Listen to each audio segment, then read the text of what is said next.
When Vanessa and her fiancé Mark bought their first home together, it was supposed to be a fresh start, a new chapter.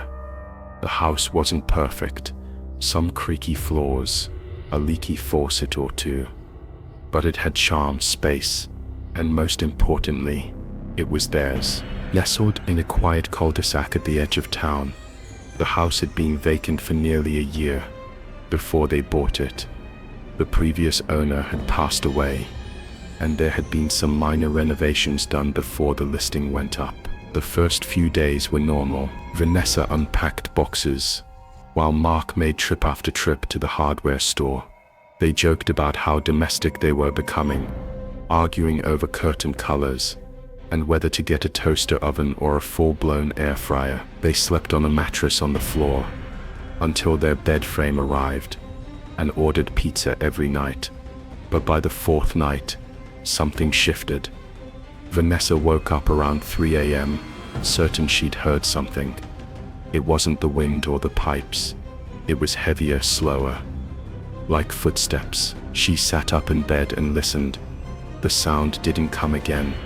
Mark stirred beside her, groaning as he turned over. She convinced herself she'd imagined it. The house was still settling.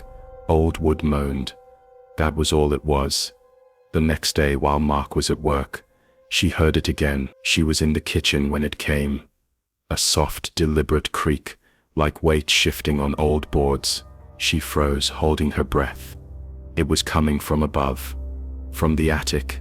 Vanessa didn't know much about the attic yet. The door to it was a pull-down ladder in the hallway, and they hadn't opened it since moving in. She rationalized the noise as a squirrel or a bird that had gotten in through a vent. Still, her stomach clenched with unease. She stared at the ceiling for a long time before shaking it off. That night, she told Mark about the sound. Probably a raccoon or something, he said, yawning. I'll check it out this weekend. But the noises continued. Some nights it was just a single thump. Other nights she could swear she heard something dragging.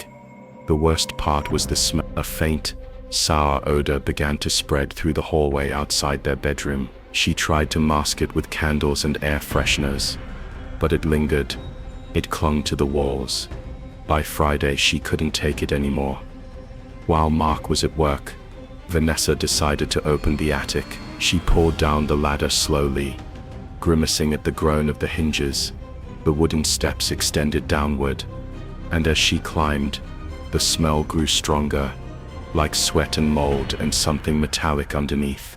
She reached the top and pushed the attic door open. The light was dim, filtering through a small grime-covered window. Boxes lined the perimeter, untouched in years. Dust floated in the air, like fog. But what made her freeze was what she saw in the far corner. A blanket, a dirty, stained blanket, and next to it, a half-empty bottle of water, a spoon, a crust of bread. Someone had been living up there. Vanessa scrambled down the ladder so fast she nearly missed a step. She slammed it shut and locked herself in the bathroom, heart racing. Her mind whirled. Had the previous owner left someone behind? A squatter? A runner? When Mark came home, she was pale and shaken. She told him everything.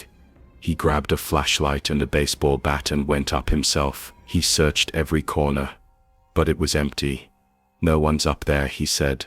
Maybe they were, but they're not now. They called the police. An officer came and inspected the attic. He found the same things Vanessa had. Signs of recent habitation, but no person. He suggested someone may have been using the attic as shelter, and fled when they heard people moving. Keep the attic closed, and call us if anything else happens, he said. That night, they locked every door and window. Mark even nailed the attic hatch shut. But it didn't stop. Vanessa kept waking up at 3 a.m. She began to hear whispering, so faint she wasn't sure if it was real. Words she couldn't understand. Sometimes just her name, and she wasn't the only one. I heard it too, Mark said one morning. Looking shaken, someone called my name. They began to notice other things. Food would go missing. cabinets left open, wet footprints on the hallway floor. They set up a camera in the kitchen, hoping to catch whatever was happening. What they saw made Vanessa scream. The footage showed a man, gaunt, shirtless, eyes wide and empty, emerging from the attic in the dead of night. He crawled down silently, barefoot, and wandered the house for hours, eating, sitting, staring at the bedroom door. He would return to the attic before sunrise. The police were called again, but this time, when they searched, there was no one. The attic was completely empty. Not even the blanket remained. They moved out the next day. The new place was smaller, further out of town. But Vanessa didn't care. For weeks she slept with a knife under her pillow. Mark never spoke of the man again. They tried to forget, but sometimes, late at night, Vanessa still wakes at 3 a.m. Sure, she hears footsteps above her head. And now in the new house, there's no attic, only a crawl space beneath the floorboards. And last night, she could have sworn she heard something moving beneath them.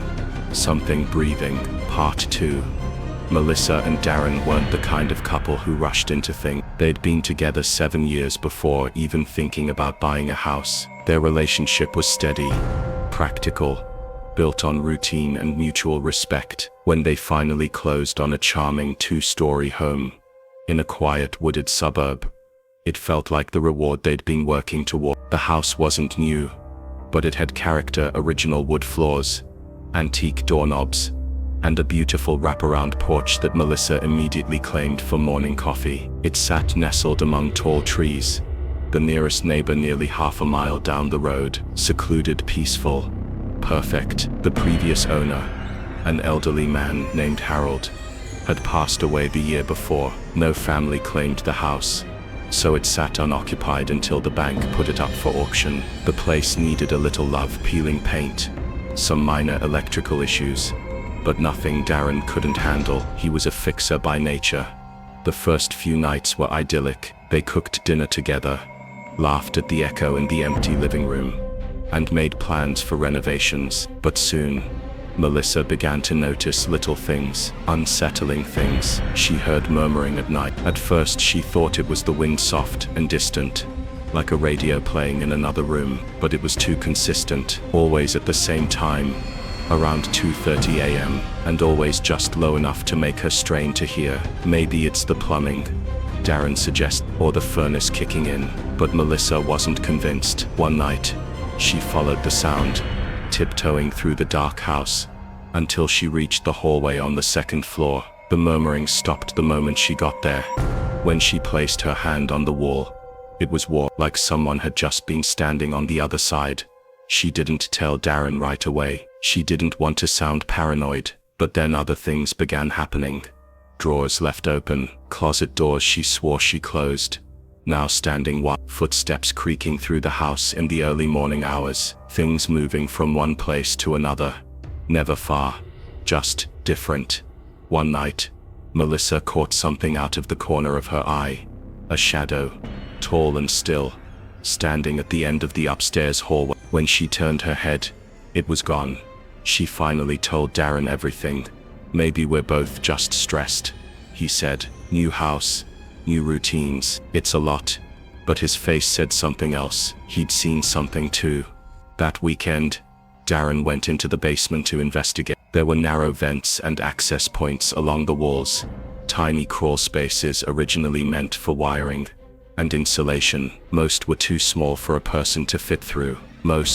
One, however, was large enough. It led behind the kitchen wall and seemed to extend along the length of the house. Darren shined his flashlight into the dark passage, but couldn't see the end. A strange odor wafted out, stale, like damp clothes and old wood. That night, Melissa couldn't sleep. She kept hearing movement, not just above them, but inside the wall. She lay frozen in bed, holding her breath as the sound of fingernails scraped gently behind the headboard. The next morning, they called a contractor to examine the crawl spaces.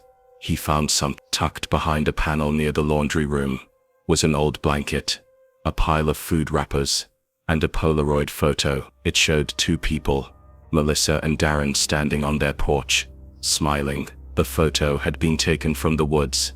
Neither of them remembered anyone being there. The police were called. An officer searched the crawl spaces but found no one. He suggested that maybe a squatter had been using the walls for shelter before they moved in. Sometimes they come back, he said. Not unkindly, they get attached to places. After that, Melissa couldn't stand to be alone in the house. She worked longer hours, started sleeping with headphones in, but the noise didn't stop. One night, Darren woke to find Melissa gone. He searched the house. Panic rising. He found her in the guest bedroom closet, curled into a ball, eyes wide and unfocused. "There's someone in the walls," she whispered. "I heard them whispering my name." Darren tried to convince her to leave the house for a few days, stay at a hotel, but she refused. "I'm not leaving you here alone," she said. He set up cameras, motion detectors, even nailed several panels shut. But that night, around 3 a.m., all the alarms went off. Every camera feed was static, the power flickered, and in the darkness they heard it. Laughter, not loud, but clear. It echoed from the vents, from the walls, from the floor beneath them. They ran, they left everything behind. The police came again, and did another full sweep. This time, they found a hidden compartment behind the wall in the guest bedroom. It was just big enough for 2 people to sit inside. On the walls were dozens of Polaroid photos of Darren, of Melissa, brushing their teeth, cooking, sleeping, all taken from inside the house. But no one was ever found. The house was boarded up, and later demolished. Melissa and Darren never returned. They moved to a city apartment with no vents, no crawl spaces, and a doorman at the front. Still, sometimes at night, Melissa swears she hears it, the soft whispering, just behind the drywall. And the other night, she found a Polaroid slipped under their apartment door. It was a picture of her, taken through the window. She was asleep. Part 3. Angela was ready for a new beginning. After the divorce, she wanted to be somewhere quiet, away from the city, away from the noise. When she found the listing for a modest 1940s-era cottage on the outskirts of town, it felt perfect. A little overgrown, a little dusty, but full of potential. A place she could make her own. She bought it on the spot. No family nearby, no neighbors within shouting distance, just the woods, the birds, and time. That's what she wanted. Time to be alone. Time to heal. The house had good bones. Hardwood floors beneath the faded carpet. Antique fixtures in the bathroom. Even an original stained glass window in the upstairs hall. Most of the furniture had been left behind by the previous owner, an old woman, who, according to the realtor, had passed away in the home. Angela didn't mind. She kept a few pieces: an armoire, a velvet armchair, and a tall mirror, with a carved wooden frame, that stood in the corner of the bedroom. That mirror was one of the only things she hesitated about. Something about it felt heavy, not physically though it was large, but emotional. She considered covering it, but didn't want to give in to irrational fears. It was just a mirror. The first night, she slept like the dead. The second night, she woke up at 3:12 a.m. for no reason. No sound, no movement, just a... She lay there for a few minutes, confused and groggy, until she noticed something in the mirror. It looked like someone was standing behind her. She turned fast. Nothing there. Heart pounding. She turned back to the mirror. Empty. Just her, and the bed, and the dark room behind her. She laughed at herself. It had to be a trick of the light. Maybe headlights from a car on the road outside, or the moon shifting behind the clouds. The next morning, she covered the mirror with an old bedsheet. She didn't like the way it made her feel. That day, as she unpacked boxes, she kept catching strange drafts. The kitchen would get cold suddenly, like the temperature dropped 10 degrees in a matter of seconds, then go back to normal. Doors creaked open, even when she was sure she'd shut them. She tried to laugh it off. Old houses made noise, but by the end of the week, the atmosphere had shifted. Angela started dreaming, always the same dream. She stood in front of the mirror, staring at her own reflection.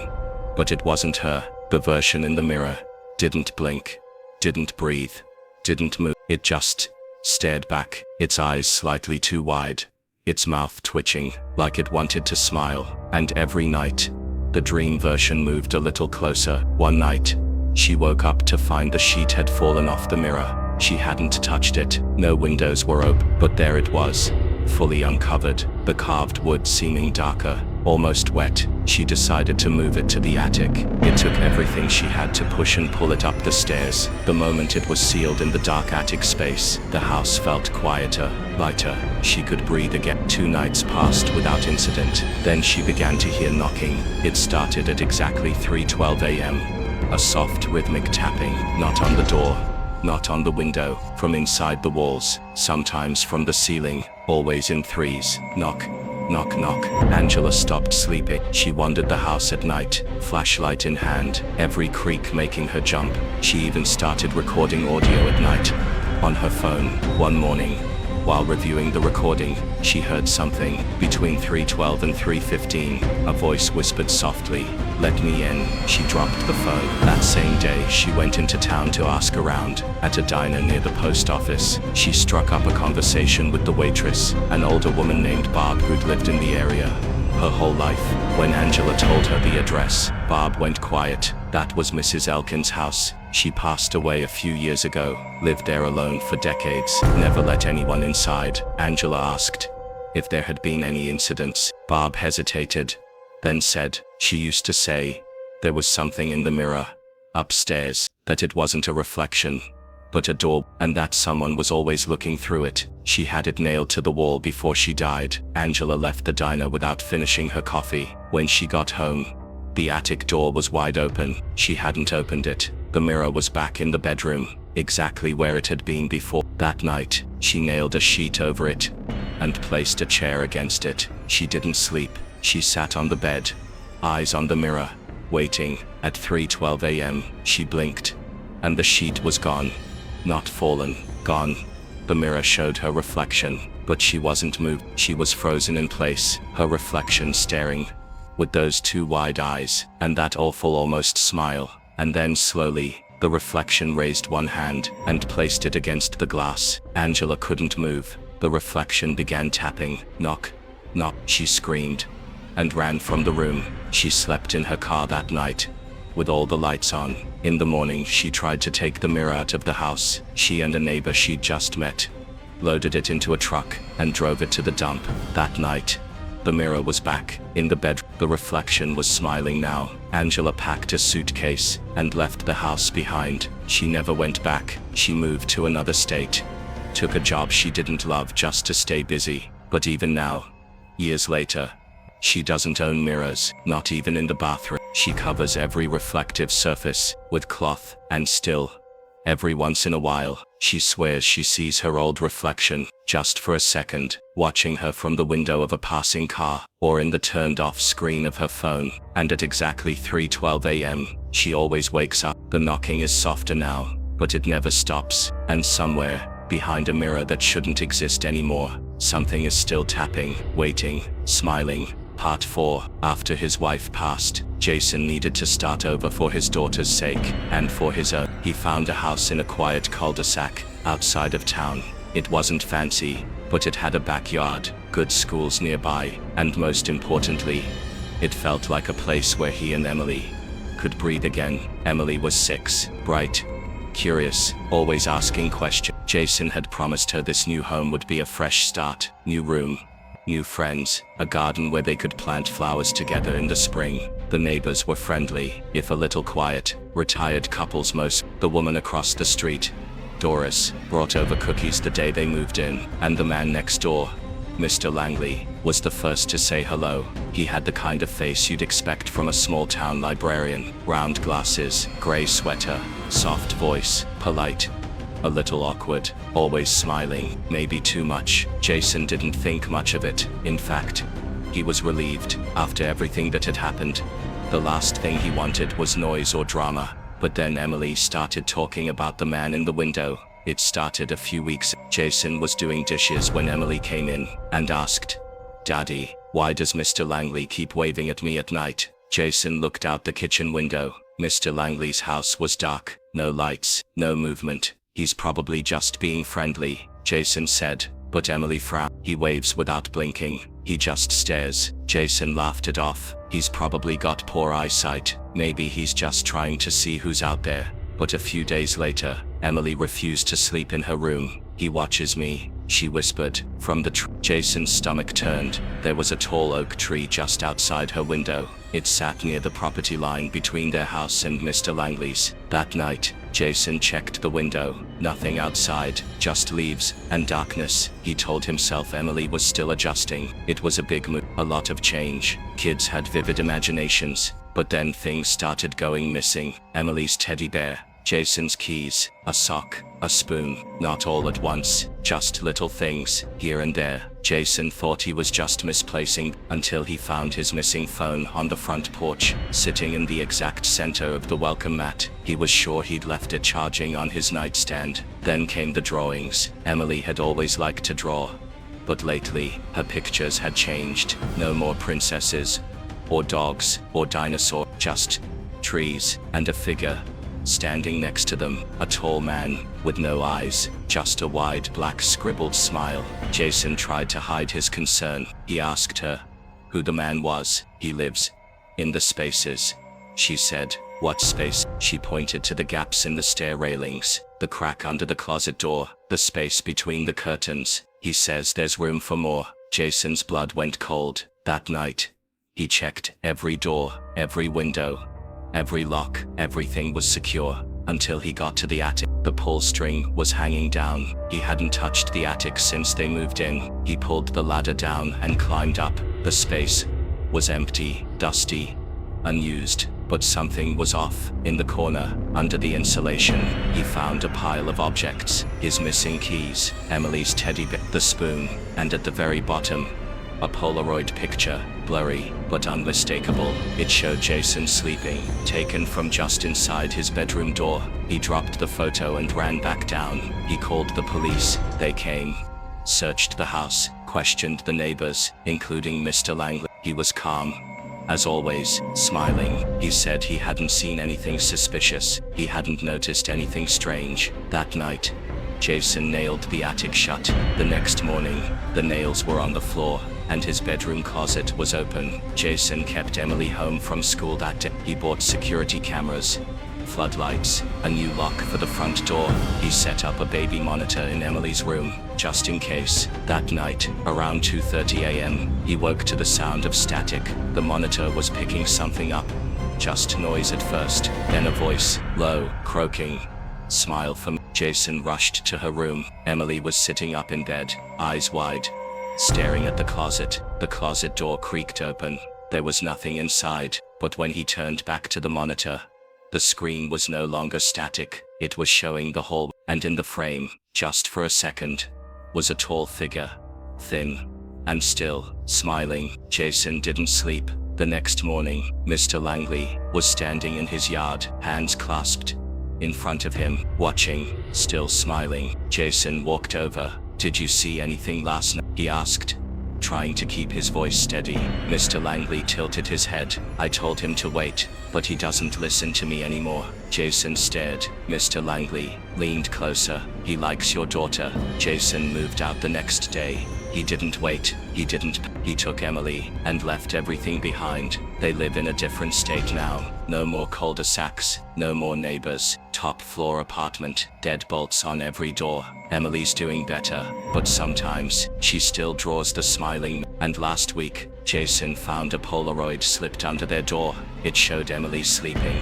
The next photo came 2 days later. It was Jason, smiling, and in the background, just behind the curtain, the smiling man was watching. Part 5. Wes was burnt out. Between his job, his breakup, and the noise of the city, he felt like he was constantly on edge. So when he found a listing for a remote cabin in the woods, no Wi-Fi, no neighbors, just trees and silence, it felt like the reset he needed. He booked it for a week. The place was older, tucked off a gravel road with no clear address, just GPS coordinates, and a hand-painted sign at the turnoff that said Stone Hollow. The instructions from the host were simple: keypad entry, power box, outside if needed, and please do not move or tamper with the locked room in the basement. That last part stuck out to Wes. but he figured it was just a storage space the owners didn't want guests messing with. The first night was peaceful, crickets, a fireplace, a bottle of wine and a book. But the second night, he heard footsteps on the porch, slow, heavy. He paused the music, listened. They stopped. He turned on the outside light. Nothing there. He chalked it up to animal, maybe a deer, or even the wood settling. But then the footsteps came back the next night. This time they didn't stop.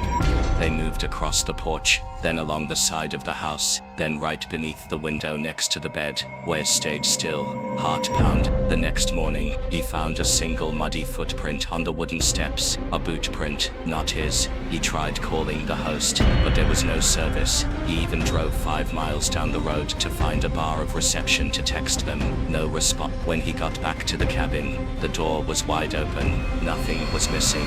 Nothing was broken. Just open. Wes locked it, checked the windows, and considered leaving early. But part of him didn't want to run. He told himself there had to be an explanation.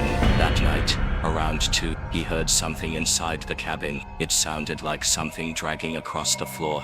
He got up, grabbed the fire poker, and walked the cabin slowly. Kitchen, empty. Living room, quiet. Then he noticed it. The rug in front of the fireplace had been moved, not by much, just a few inches to the left. Beneath it, a metal ring, a handle. He pulled it. A door in the floor. The basement. Wes remembered the warning and the instructions. Do not move or tamper with the locked room in the basement. But the trapdoor was unlocked. No padlock, no latch. He opened it and looked down into a narrow set of wooden stairs, barely lit by a flickering bulb. The air coming up was cold and smelled like dirt and something else. Something metallic. He should have left it. But something pulled at him. Curiosity maybe, or that quiet, nagging voice that whispers, just look.